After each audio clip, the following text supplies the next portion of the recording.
Allows you to do different things on it, as in you can adjust the light and you can be able to use a remote on it, either wirelessly or when you connect a cable on this port here. It allows an input of 230 to 240 AC volts. Then it allows also an output of 14.8 volts. The most advantages of this light is that it uses less consumption of power, and also it allows you using the different filters.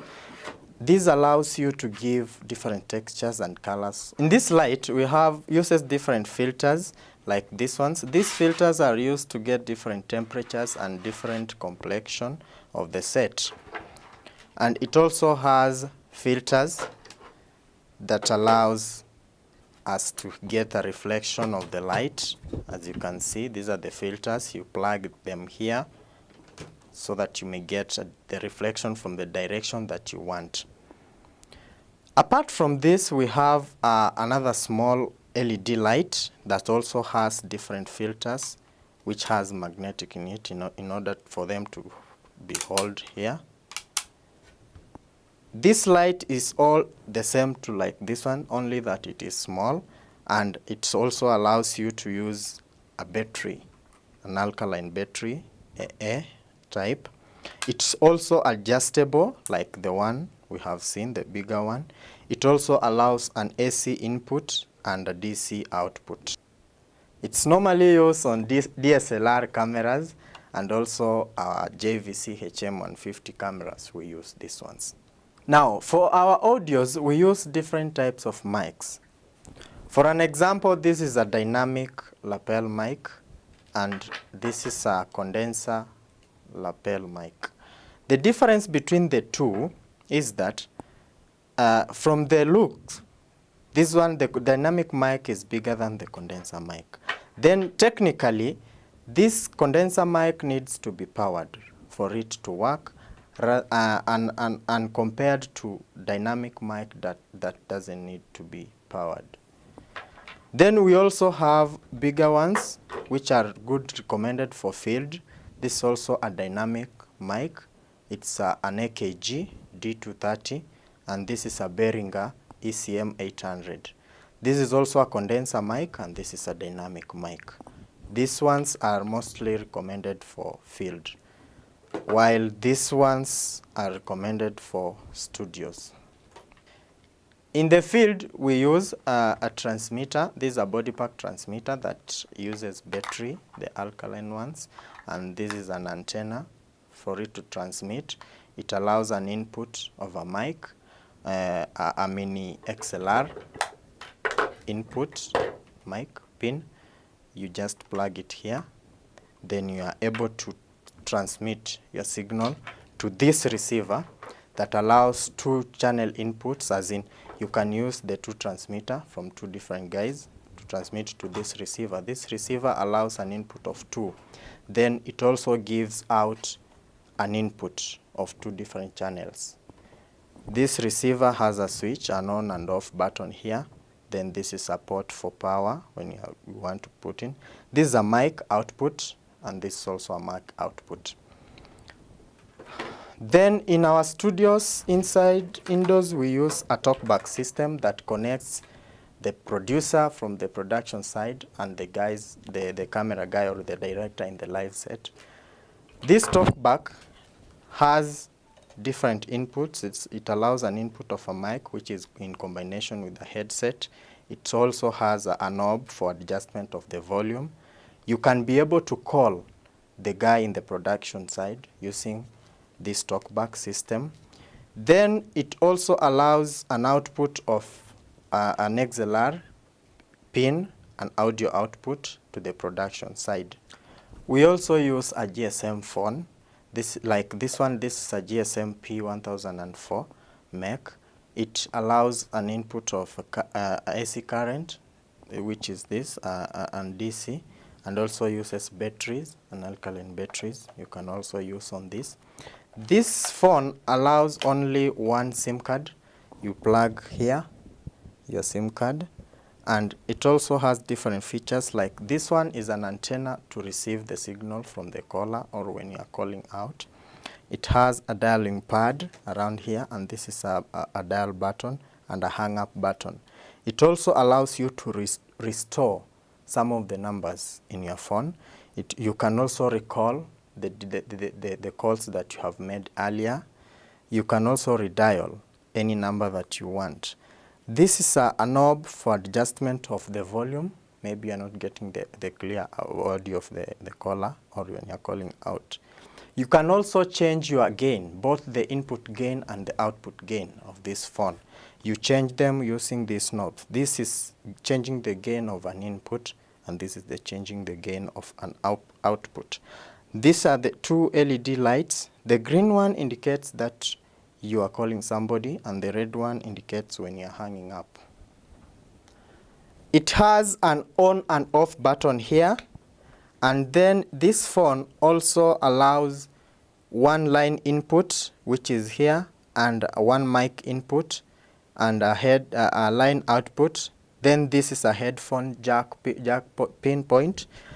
And when you are using a mic, you are able to change. When you're using a mic or a line on this same phone, you just change this knob here. When you're using a line, you change to this position. When you are using a mic, you change to the other position.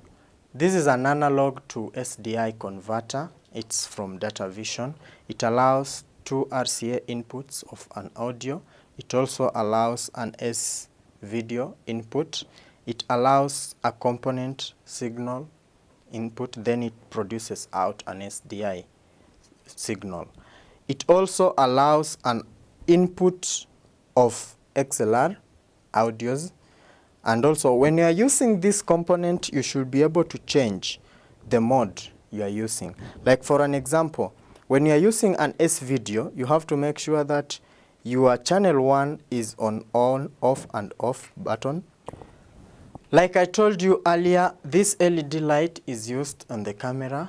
The cameras we use here in studio are digital cameras. Like this one is a JVC HM150. For you to be able to use your light on this camera, you just plug it here, on this point here. Then you screw it, and then you'll be able to adjust the light from the other side. This camera is digital in a way that we use SD cards, and compared to the tape ones, these are the ports that allows 2 SD input ports. This camera gives out different quality of the video. Like it allows a component video out. It also gives out a composite output. This is a heavy out. This is the port of the composite, and this is the port for the component. It also allows you to get an output of a HDMI signal from this port here. This camera also allows 2 audio input channels. This is channel 2 and this is channel 1 from different mics.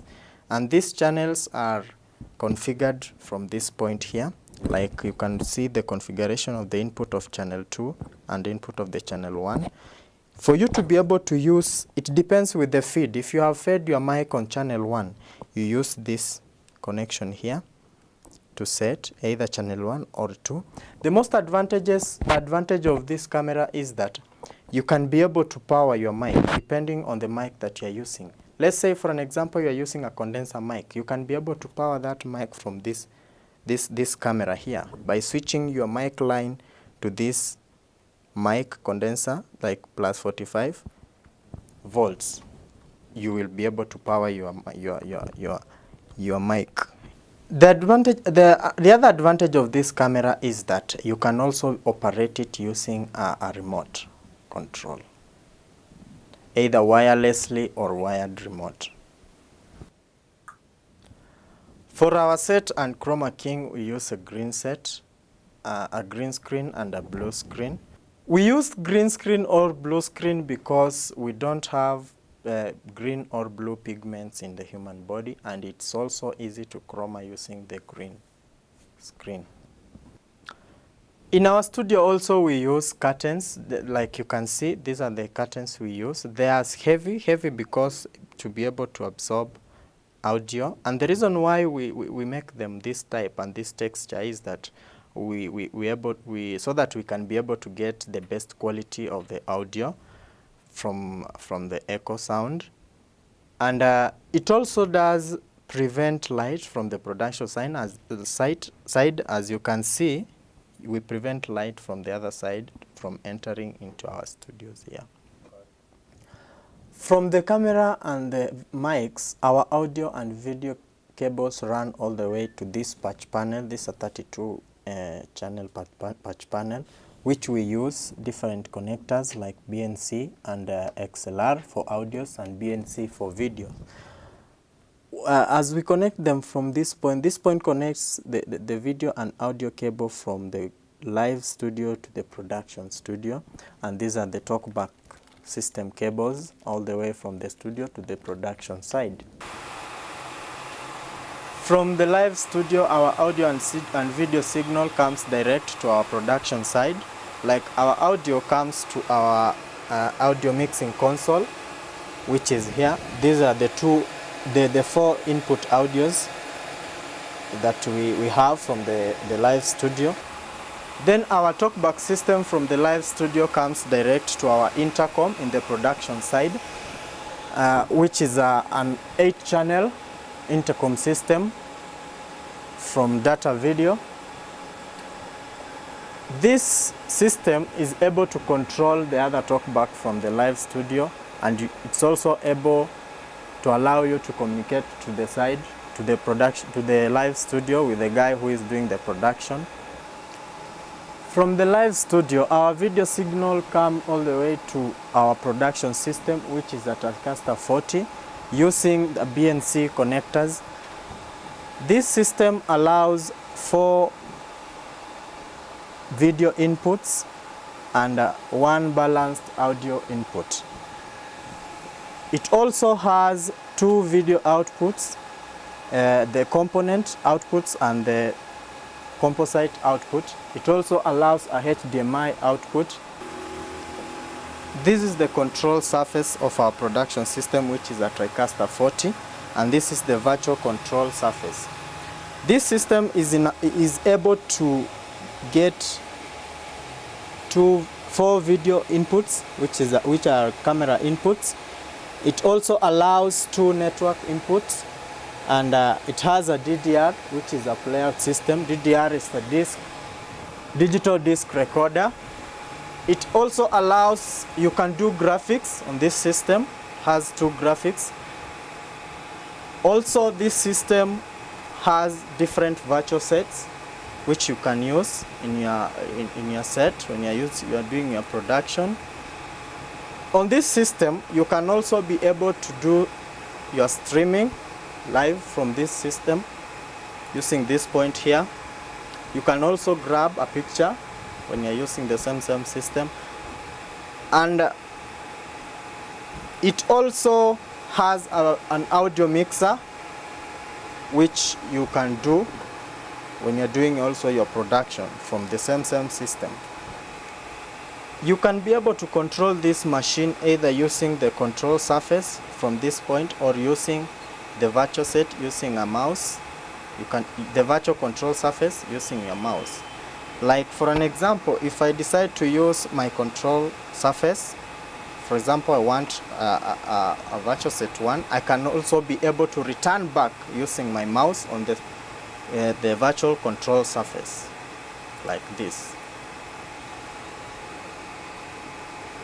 This machine also allows different transition delegates, like when you want to use the DSK transition, like this one, and the FTB, the background, and you can also auto take using this control surface, like this one.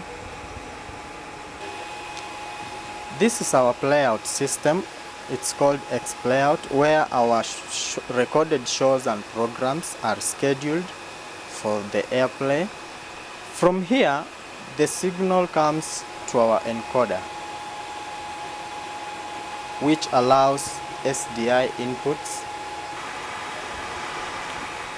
either live shows from our production system or recorded programs from our playout system comes all the way to our encoder here, which is connected to a decoder to our content distributors through fiber optic cable. From our studio, signal is linked to the content distributors, either Pan-Afric, which is StarTimes, and Signet, who now do the uplink of the signal to the satellite for the receiver and the viewers to get the signal. Yeah, today is my first time to go to the digital TV station. Yeah, and I've been able to learn so many things, like how the camera works, types of microphones, and the lighting system. Thereafter, we have gone to the production room. I've been shown how the news is edited, how the working condition the place is, and so many other things. Yeah, there are some things concerning transmission, how the waves are being transmitted due to the digital migration. Yeah, and that is about it. Nashukuru sana kwa kufika hapa ATV na vile tumeingia pale ndani kwa hiyo digital TV nini nimejua mambo mingi ambayo nilikuwa sijui, ikiwemo hii mambo ya cameras. Kuna different type of cameras, kuna different type of mics, kama tumeamua kuna hiyo condenser na ile nyingine. Nimejua vitu vingi, na pia kuhusu kwa hii mambo ya TV vile program inakuwa aired, nimejua pia hiyo, nashukuru sana. Na mengine mengi ambao pia siwezi kuyataja kwa sababu ni mengi ambao, yani hayo ni baadhi ya vile ambavyo nimejua. And today I've really learned a lot about aviation TV. First, I've learned concerning microphones. We have the condenser, we have the dynamic. Then we taught about visual and audio part of it. Then we also learned about production part of it, and I've really learned a lot, and I appreciate.